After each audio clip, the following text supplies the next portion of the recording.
A far-right racist attack. That is how Germany's Chancellor Angela Merkel described the killing of 9 people in 2 shootings in the western town of Hanau. She called racism a poison and said the German government would oppose with all its powers those who sought to divide the country and its citizens. The suspect? A 43-year-old German man. He has been named by local media as Tobias Orr. He was found dead in his home. Police also found another body there, which they've now confirmed is the suspect's 72-year-old mother.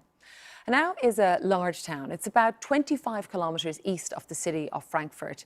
And at about 10 p.m. local time on Wednesday night, the gunman opened fire at 2 shisha bars. First, at the Midnight Shisha Bar, before moving across to the Arena Bar and Cafe in the Kesselstadt neighbourhood, where he continued his attack. Detectives believe nobody else was involved. Here's Chancellor Merkel speaking moments ago. Doch weist derzeit vieles darauf hin.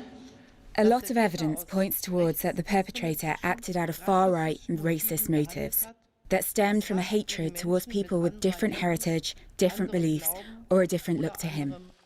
Racism is a poison, hatred is a poison, and this poison exists in our society and is responsible for far too many crimes. Und es ist schuld an schon viel zu vielen Verbrechen. Chancellor Merkel there. Well, let's hear a little bit more about the situation as it unfolded during the night from the BBC's Martin Newman. The immediate aftermath. Police and ambulances descend on the centre of this small town in the middle of the night.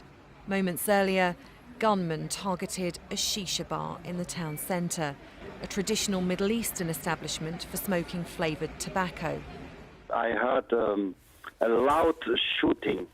Bang, bang, bang. 5 seconds later, everybody, the person run, scream, and much panic. 3 people were killed, many more were wounded.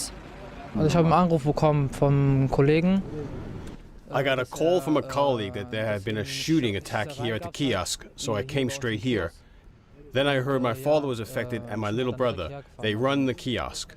But then I saw them both. They were horrified and they were crying and everything. Everyone was shocked. The gunmen then fled the scene. There's a heavily armed police presence and an understandable feeling of fear amongst residents, with authorities urging anyone who has any information about the attack to come forward. Martin Newman, BBC News. Thanks to Marta. We're going to be hearing more from the BBC security correspondent Frank Gardner a little later on the programme. But let me turn now to Mike Wendling from BBC Trending, who's here with me, because part of this story, of course, is playing out online. What are you seeing? Well, we know that the suspect here left a series of documents and videos online. So we're sort of combing through those right now. Obviously, it's early days. You have to really kind of take all of this with a note of caution. But we heard the Chancellor there say that there was a far-right motivation.